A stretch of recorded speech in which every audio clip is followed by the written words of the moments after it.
Hey guys, it's Hannah and welcome back to the Dyslexic Reader and welcome to another episode of Novelty Chats, our weekly discussion video where we talk about bookish related topics. If this is your first time seeing my face on video, consider subscribing. We do this every single week where we just sit down, grab a cup of coffee and discuss books. It's what I love. The mug of the week this week is pretty simple. It's just got little cats on it and it's nothing spectacular, but it's quite a pleasant mug to drink out of.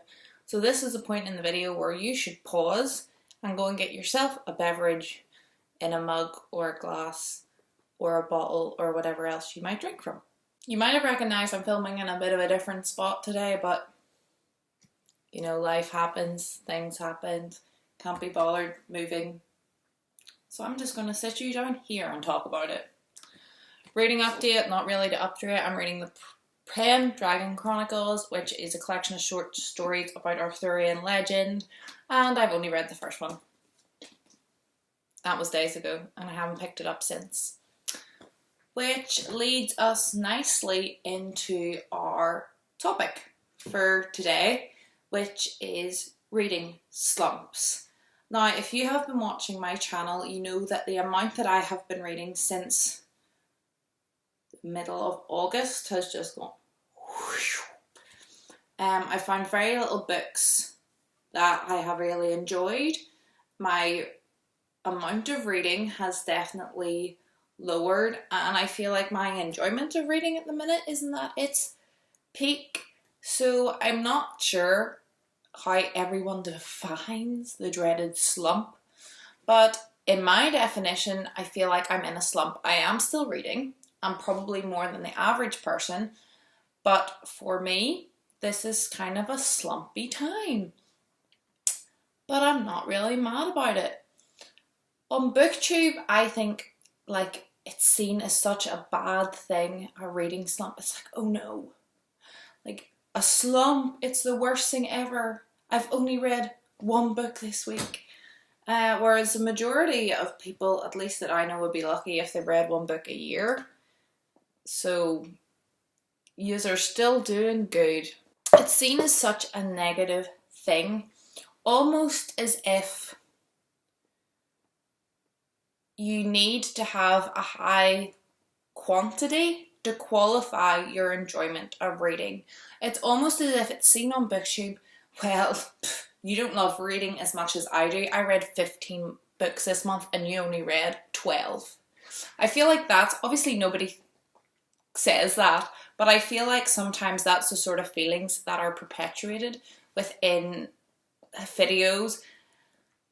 Wrap-ups mostly, but also videos that talk about slumps and how to get out of slumps. Oh, poor you can't read as much as I can. And I feel like it's sort of almost become a competition, and how much you love reading or how much of a reader you are is dependent on the quantity you read, which, let's face it, is absolute nonsense. Books are different lengths, they're different dense, people read at different speeds. Like, if they really want to qualify it, they should qualify it in hours spent reading, because baby, I could put away 3 books in an hour if they're like meant for 2-year-olds with lots of pictures in. Do you know what I mean? This baby is written in medieval language with lots of different names, and some characters have more than one names depending on which medieval text the author reference is. So in 2 stories it could be a completely different name, but it's the same character, and like this is going to take me a while to get through. But yeah, I could pick up a middle grade book and have it done in like 3 days. But I want to read that. Books are different lengths. Like some books are like 90 pages and some books are like 2,000 pages. How can you say that how much you read quantifies how much you love to read? Like, that just blows my mind. I also think a break can be really healthy from anything. Whether it's a hobby or breaks off work. I'm off next week. It's the half-term holidays here, which I'm super excited about. Do you know, breaks are good. Even if you love something, you can still need a break. You come back with more enthusiasm, more enjoyment, you miss it, and I think when you come back invigorated and with more passion, and that's not always a bad thing. Recently I've been watching more movies, Halloween movies, obviously the time of year, and I enjoy that. If I don't watch them now, when am I going to watch them? I can't normally I would watch maybe a movie a week on average, but now I'm watching like 3 movies a week, but like that's okay because I can't really watch these movies. Well, you could in March, but people are going to look at me weirdly, but I can watch them now and enjoy them with friends and family, so why not? I can read anytime and I can watch movies anytime, and I have been playing more video games, but that has allowed me to spend time with friends. I have been going places, which is really nice. Sometimes I feel as if I never go anywhere. I go to work and I go home and that's it. Recently I've been visiting new places and travelling a little bit, if you saw my vlog, and that's nice. And these are things that I don't want to stop doing, and I don't think I should put off because I'm a reader and I must get my reading in. So yeah, I've been really, really busy. I've been doing a lot of work. And reading at the minute just isn't my number 1 priority, and I don't think that makes me any less of a reader.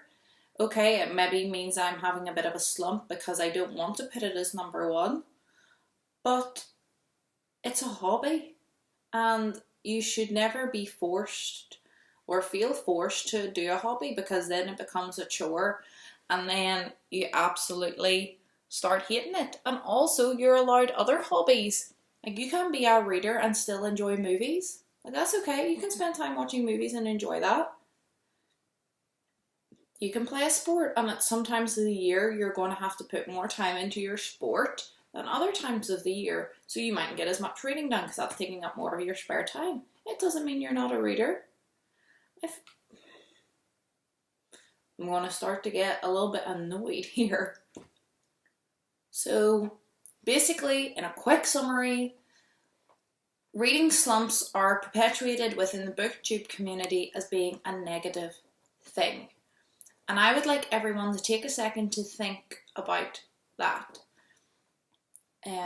You shouldn't feel guilty or bad for not doing something. It doesn't mean you don't love it. It means it's not your number 1 priority right now, and that's self-care, and that's good. And you're allowed to do other things. It doesn't make you less of a reader. The amount of books that you can tick off on Goodreads doesn't make you a reader. And if you push yourself into reading, your enjoyment is going to go through the floor. And I promise you that. So if you're feeling a bit like me, like you're just not enthused, take a step back. Obviously still read if you want to read, but do other things. Meet up with people, watch movies, and it will come back. I think some people are afraid to step back from reading, get into other things, and then they think, well, that thing will become my hobby and reading will go by the wayside. If you really love it, it will come back when the time is right. You know, if you love something, let it go, and if it comes back, it's meant to be. Isn't that a saying or something? I'm looking out at the leaves. They're a gorgeous colour. So that's pretty calming because I'm starting to get myself riled up. So I'm going to leave it at that. As always, on our Sunday discussion videos, I would love for you to comment down below so that we could have a chat about this. Oh my goodness, my voice is going. So we could have a chat. Tell me what you think. Are you in a slump? Are you in a high? Sometimes I get reading highs and I can't put books down. That's all I think about. Or are you just cruising in the middle and you're happy? What do you think about reading slumps? Have you ever had one? I'm sure there's people out there who have never experienced a reading slump. And that's cool too. You're not really missing out on much. There's some people who have maybe been in a slump for a year. And I would like to hear about that too. So I'm going to leave it here for today, although I've said that like 4 times already, but this is a topic that I could talk about all day, so I really need to try and edit myself a little bit more. I hope you're happy, I hope you're healthy, and I hope to see you in my next video. Goodbye!